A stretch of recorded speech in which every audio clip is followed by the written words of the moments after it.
Hello again, Rabbi. Hello, Joe. And I hope you're having a pleasant time as you drive through Monument Valley. That's always been one of the things that I told myself I should do before I shuffle off this mortal coil, is to visit that location. And it brought to mind a list of shoulds that you once told the congregation in one of our classes about the shoulds of Judaism. Do I have that title right? Yes. Can you expand on some of those? I think the first one was particularly a good kickoff to the title. One thing I want to start with is the difference between the shoulds of Judaism and I should take a walk. I should go to Red Rock Canyon. That's very harmful. If we set up shoulds and then feel guilty or bad or organize our lives thinking there's some external force that we're neglecting or didn't do, we want to be careful how we use the word should. And as we get into the shoulds of Judaism, you'll see that they're not specifics. They're about our behavior. They're about how we're to conduct ourselves in the world. Our first should, on living righteously. A person should always consider themselves to be half wicked and half righteous. If one does one mitzvah, one good deed, something good, then it's praiseworthy. For they then tip for themselves to the side of righteousness, towards the good half.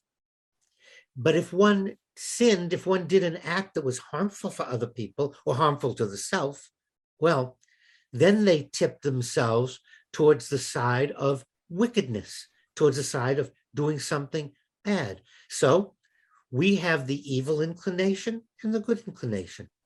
And so we should always consider ourselves to be half wicked and half righteous.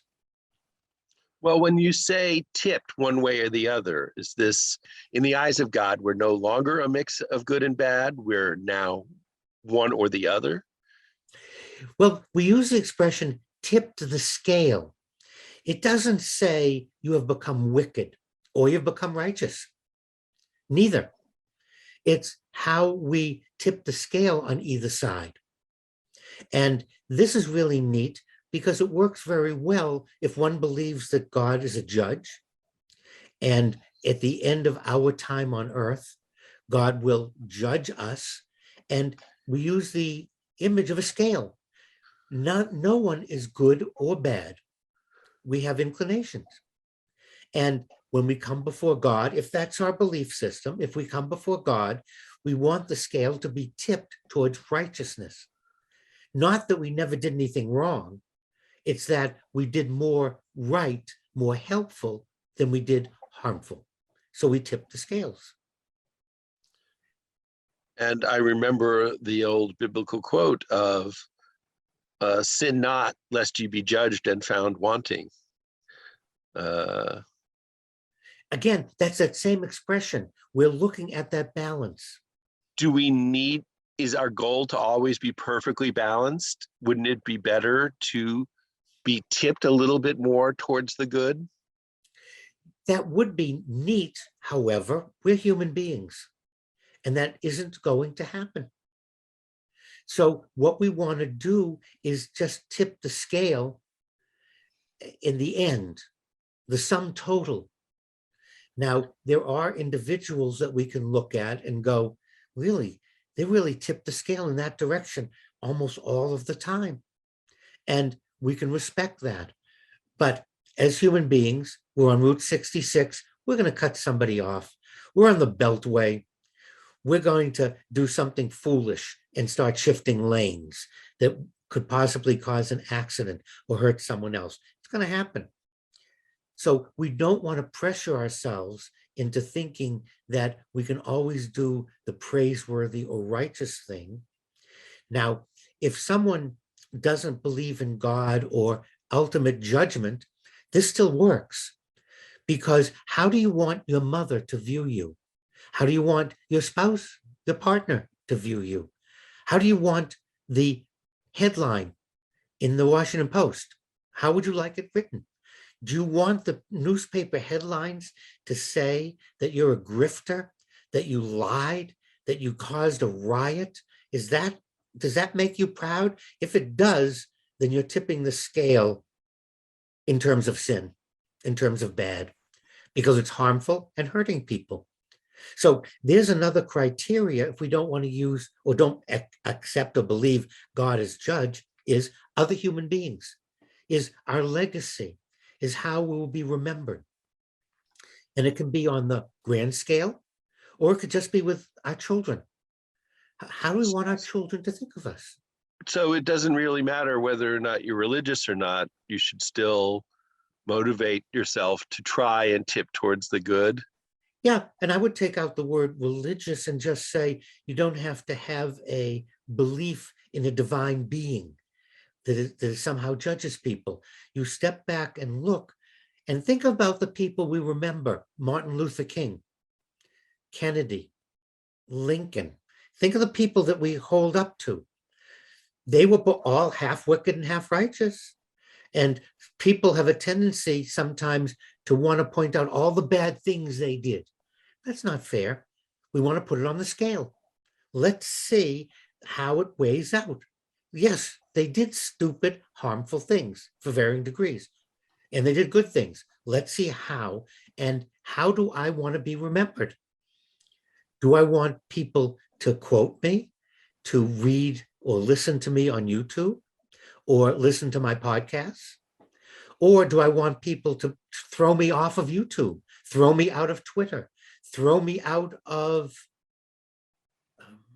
any social media? Is that praiseworthy? Would your mother be really, would your grandmother say, oh, I'm so proud of my grandson. He was thrown off of Twitter. He's not allowed to use Facebook, and he can't post anything on YouTube. I'm so proud of how he led his life. I don't think grandma would ever say that.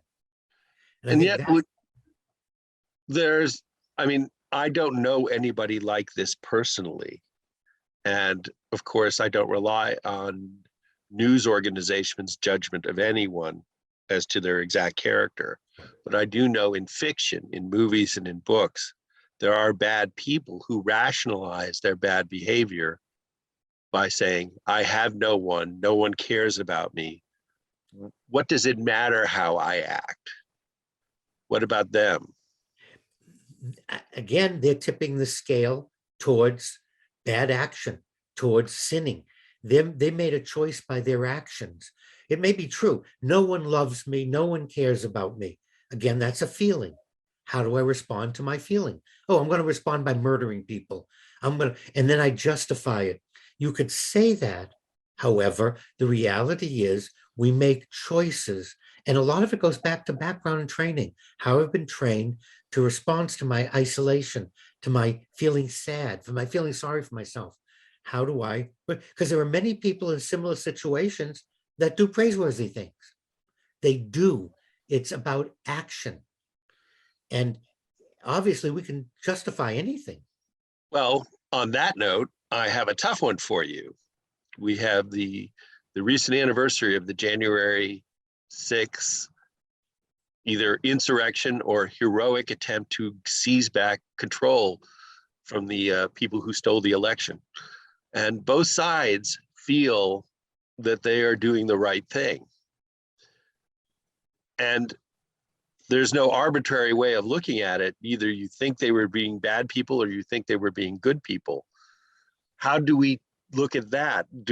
If someone is doing something that I think is bad, but they think they're doing it for a good reason? We need to look at the action. If it involves hurting people, killing someone, unless we're talking about combat or war that's been declared, killing someone's off limits. So if in the rioting, someone was killed, so you can say whatever you want, you can't justify it. You killed someone, you maimed someone, you destroyed property. Anything destructive, physically destructive, you're going to justify the Holocaust and killing 6 million Jews, 12 million Soviet citizens. The figure goes on and on. You're going to justify it? No. We look at the action. When someone is destructive, when they're destroying property, killing and hurting people, then you're now sinning. Bad action. Now, you want to have a parade, you want to protest, you want to circle the building, you want to have speakers. Then we can talk about disagreeing with the principles and stuff. But once you begin destruction and justify it by saying they wouldn't listen to me otherwise, it's not true. We would listen. You just didn't give it the opportunity. So there we have an objective criteria that's not about my side or your side. If either side is destroying, killing, look at the 3 men that were just convicted. They chased down a Black person for no other reason than to kill him.